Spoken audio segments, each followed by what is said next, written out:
There's a particular kind of terror that has nothing to do with danger. It happens in a crowded room when someone says your name a little too loudly. It happens when praise is offered and all you feel is exposure. For some people, being noticed doesn't feel like validation. It feels like a threat. We're told that humans crave connection, that we long to be seen and understood. And yet, there are those among us who have learned to make themselves invisible, not out of arrogance or indifference, but out of a quiet, persistent fear. This is the psychology of people who fear being seen. The fear doesn't begin in adulthood. It begins much earlier, in moments so small they might seem insignificant to anyone watching. A child raises their hand in class, excited to share an idea, and the teacher responds with irritation. A teenager walks into the living room wearing something that feels authentic, and a parent laughs. A young person expresses big emotions, joy, anger, sadness, and is told they're too much, too sensitive, too dramatic. These moments aren't always overtly traumatic.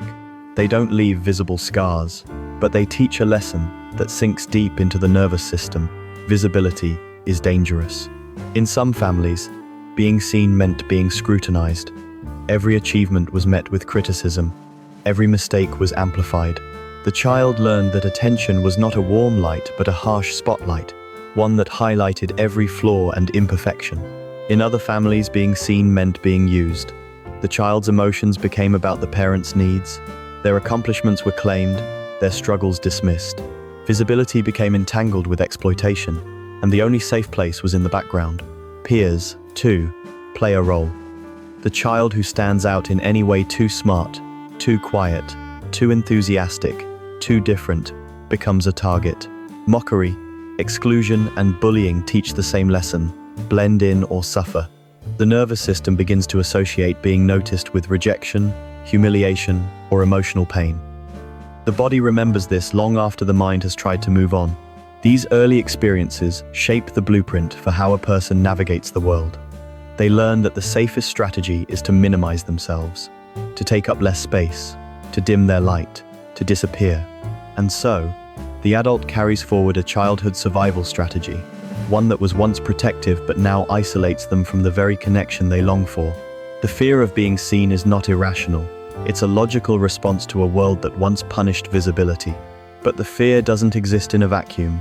It's held in place by something deeper, something more insidious: shame. Not the shame of having done something wrong, but the shame of being something wrong. This is the kind of shame that doesn't attach to behavior. It attaches to identity. It whispers, if people really saw you, they would reject you. It insists, you are fundamentally unacceptable. This core shame often takes one of two forms, and sometimes both at once. The first is the belief that I am too much, too emotional, too needy, too intense, too loud. The person learns to shrink, to mute their enthusiasm, to suppress their needs. They become convinced that their fullness is a burden to others, that their presence overwhelms, that they must constantly edit themselves down to be tolerable. The second form is the belief that I am not enough, not interesting enough, not smart enough, not attractive enough, not worthy of attention. This shame tells them that they have nothing valuable to offer, that any attention they receive is undeserved, that being seen will only reveal their inadequacy. Both forms of shame, being too much and not enough, lead to the same conclusion: it's safer to stay hidden. Shame doesn't just live in thoughts, it lives in the body. It's the tightness in the chest when someone's gaze lingers too long. It's the heat in the face when a compliment is given. It's the sudden urge to flee when a conversation turns personal. Shame creates a filter through which every interaction is interpreted. A neutral glance becomes judgment. A kind word becomes pity.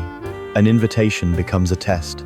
The person who fears being seen is constantly bracing for the moment when they will be exposed as the flawed, unworthy person they believe themselves to be. Psychologically, shame operates as a protective mechanism, even as it causes suffering. It says, if you hide, you won't be rejected. If you don't try, you won't fail. If you stay small, you stay safe.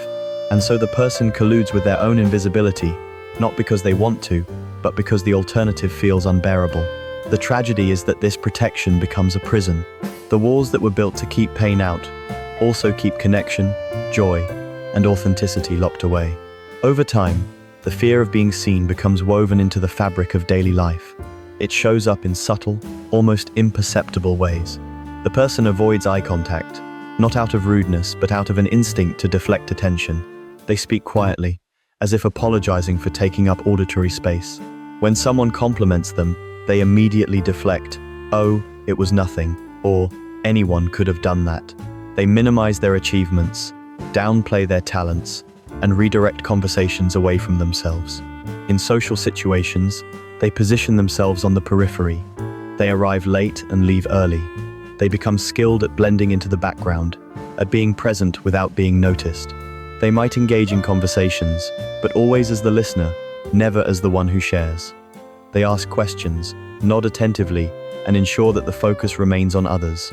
It's a careful choreography designed to maintain invisibility. At work, this fear manifests as chronic underselling. They don't apply for promotions, they don't speak up in meetings, they let others take credit for their ideas. When recognition does come, they feel deeply uncomfortable, as if they've been caught in a lie. They fear that any spotlight will reveal them as an imposter, that scrutiny will expose their inadequacy, so they stay small, safe, unseen. In relationships, the pattern is even more painful. They hide behind roles: the helper, the supporter, the listener. They become what others need them to be, never revealing what they themselves need or feel.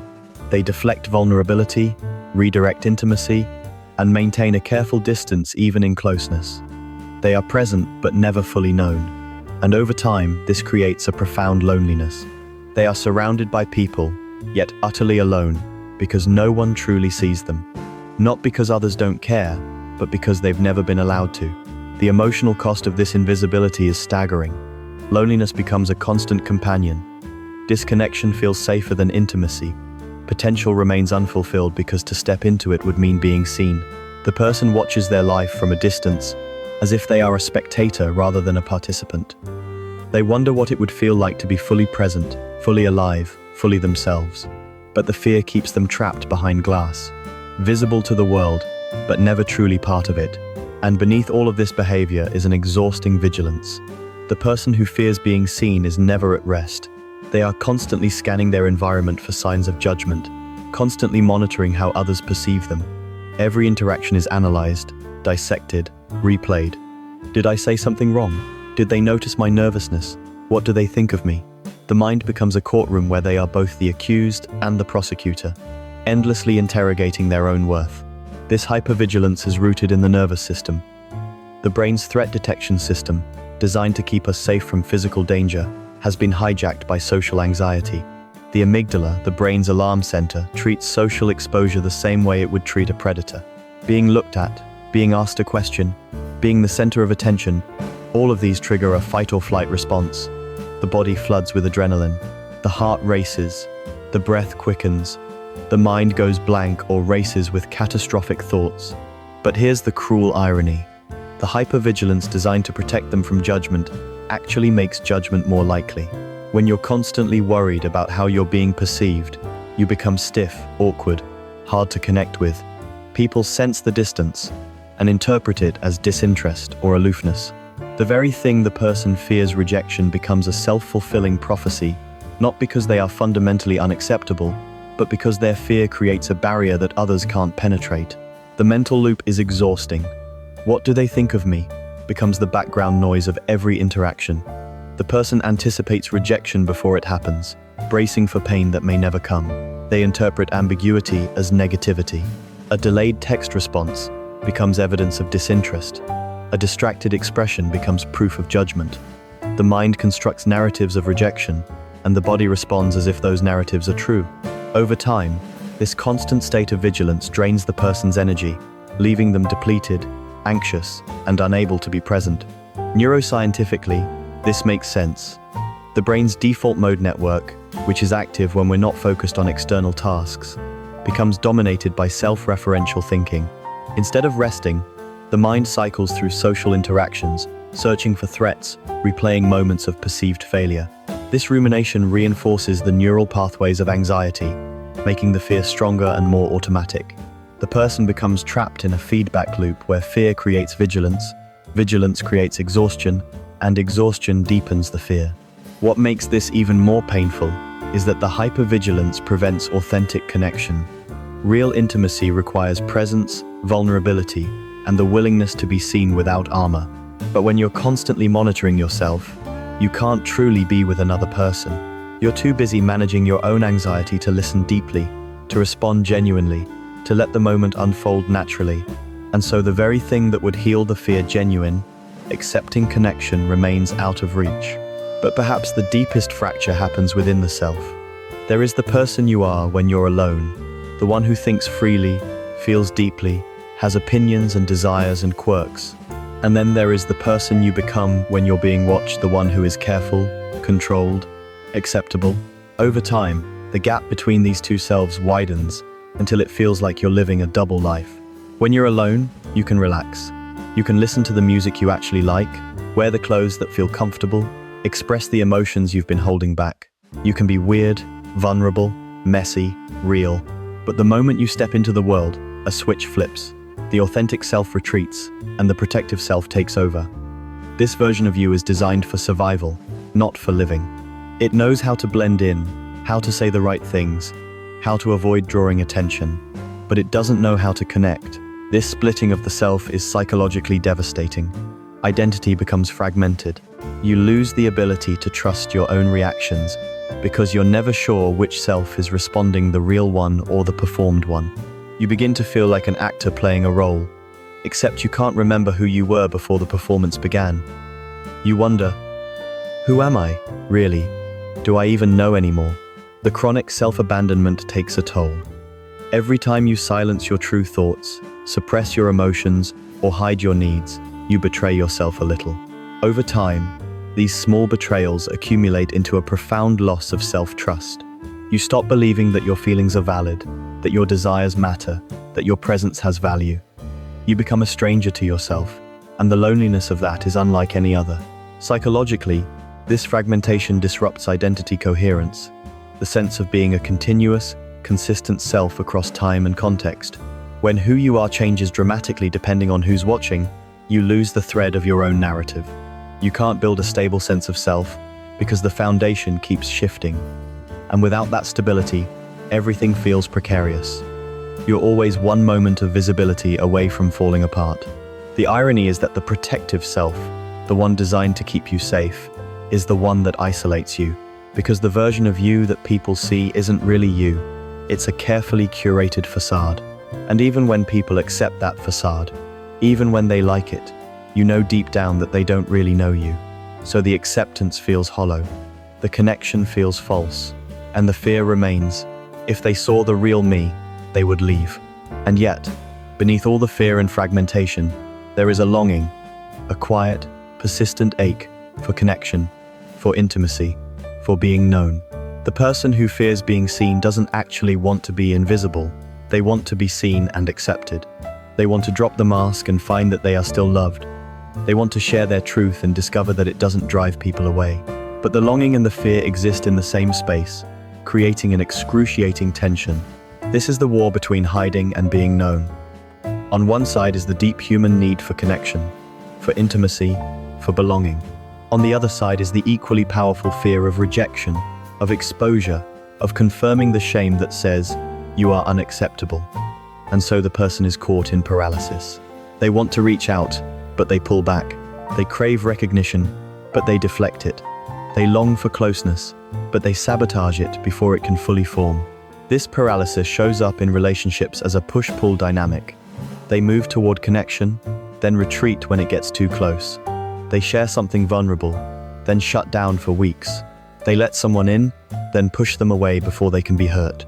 Partners, friends, and family members are left confused, unsure whether they're wanted or not.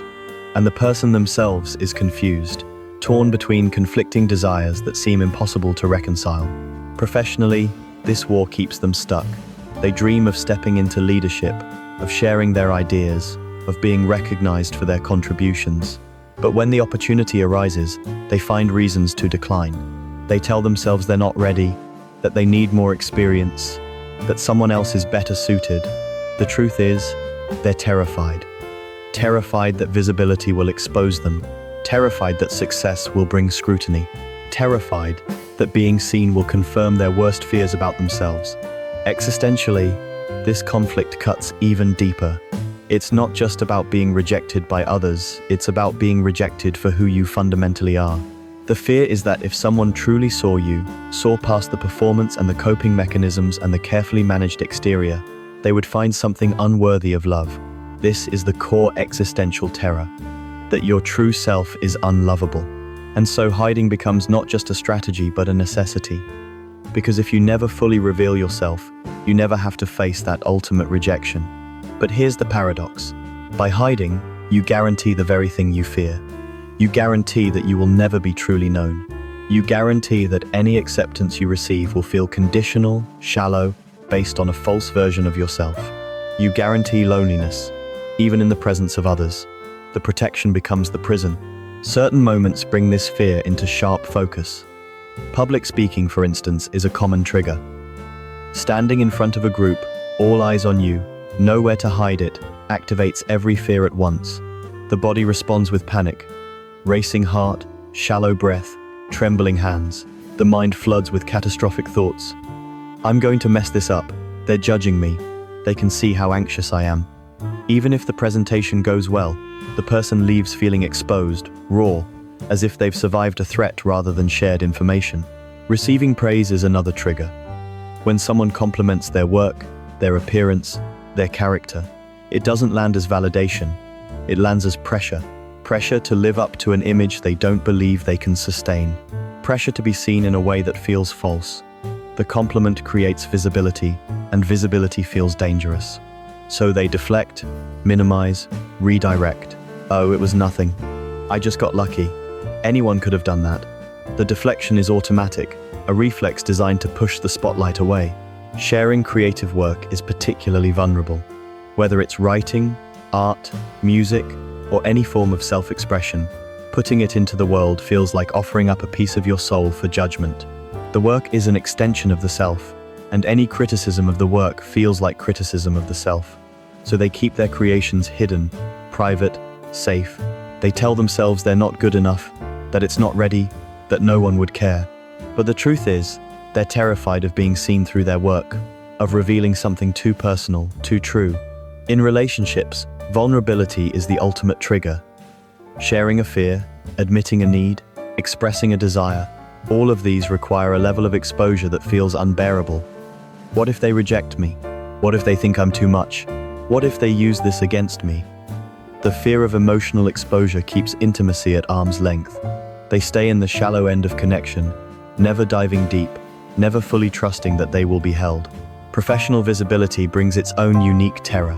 Promotions, awards, leadership roles, all of these put you in the spotlight. And for someone who fears being seen, the spotlight feels like standing under a microscope. Every decision is scrutinized. Every mistake is amplified. The higher they rise, the more visible they become, and the more unbearable the exposure feels. So they opt out, they stay in the background, they let others lead. Not because they lack talent or ambition, but because the cost of visibility feels too high. The body knows this fear intimately. It's not just a mental experience, it's a physical one.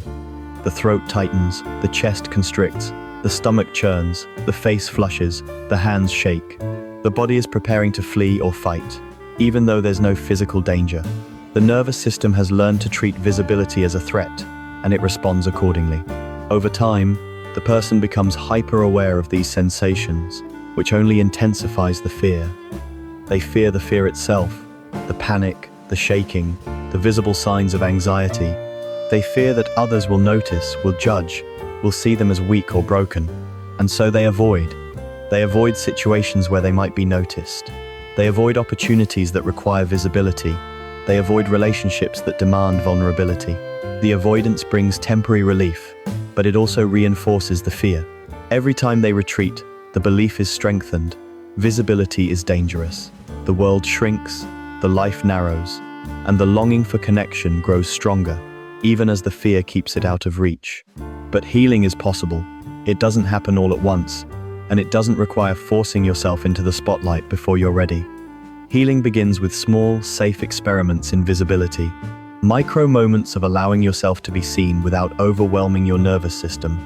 It's sharing one true thing in a conversation instead of deflecting. It's making eye contact for a few seconds longer than feels comfortable. It's accepting a compliment without immediately dismissing it. It's saying, "Thank you," instead of, "It was nothing." These experiments build what psychologists call distress tolerance, the ability to sit with discomfort without fleeing. Each small exposure teaches the nervous system a new lesson. Visibility doesn't always lead to pain. Sometimes it leads to connection. Sometimes it leads to acceptance. Sometimes nothing bad happens at all. Over time, these experiences begin to rewire the brain's threat response. The amygdala learns that being seen is not a predator. The body begins to relax. The fear loosens its grip. Therapeutic approaches can support this process. Cognitive behavioral therapy helps challenge the shame narratives, the beliefs that you are too much or not enough, that being seen will lead to rejection. By examining the evidence, by testing these beliefs in small, safe ways, you begin to see that they are not facts but stories. Stories shaped by early pain, but not reflective of present reality. Compassion-focused therapy teaches you to treat yourself with the kindness you would offer a friend, to recognize that your fear is not a flaw but a wound, one that deserves gentleness, not judgment. Somatic practices help you reconnect with your body, to notice the sensations of fear without being overwhelmed by them. Breathing exercises, grounding techniques, and mindful awareness can calm the nervous system, creating a sense of safety even in moments of visibility. The body learns that it can handle the discomfort, that it doesn't need to flee, that it's possible to stay present even when scared. Self-compassion is perhaps the most essential ingredient. The voice that has been criticizing you for being too much or not enough needs to be met with a different voice, one that says, "You are not broken, you are hurt, and you are worthy of being seen." This is not about positive thinking or affirmations. It's about recognizing the humanity in your struggle, about understanding that your fear makes sense given what you've been through. Self-compassion creates the internal safety that makes external visibility possible. Concrete experiments might look like this: sharing a small personal detail with a trusted friend and noticing their response. Posting something on social media that feels authentic, even if it's vulnerable. Speaking up once in a meeting, even if your voice shakes. Letting someone see you cry, even if it feels like weakness. Wearing something that makes you feel seen, even if it's outside your usual comfort zone. Each of these is a small act of courage, a step toward reclaiming your right to be visible. The goal is not to become someone who loves attention or thrives in the spotlight. The goal is to reach a place where being seen feels neutral or even safe, where you can step into visibility when it matters without your nervous system treating it as a crisis, where you can share your truth without fearing annihilation, where you can receive recognition without deflecting it, where you can be present in your own life, fully and authentically, without the constant need to hide. Healing doesn't mean the fear disappears entirely. It means the fear no longer controls you. It means you can feel the discomfort and choose visibility anyway. It means you can hold the paradox. I am afraid, and I am also brave. I am vulnerable, and I am also strong. I am seen, and I am still safe. Before you can be seen by others, you must first see yourself. Not the version of you that the world has demanded, not the performance you've perfected, but the real, messy, imperfect you. The one who feels deeply, who wants connection, who has been hiding not out of weakness but out of survival. That version of you deserves to be witnessed, first by you. Integration is not about forcing yourself into visibility. It's about reclaiming the right to choose, to decide when and how and with whom you want to be seen.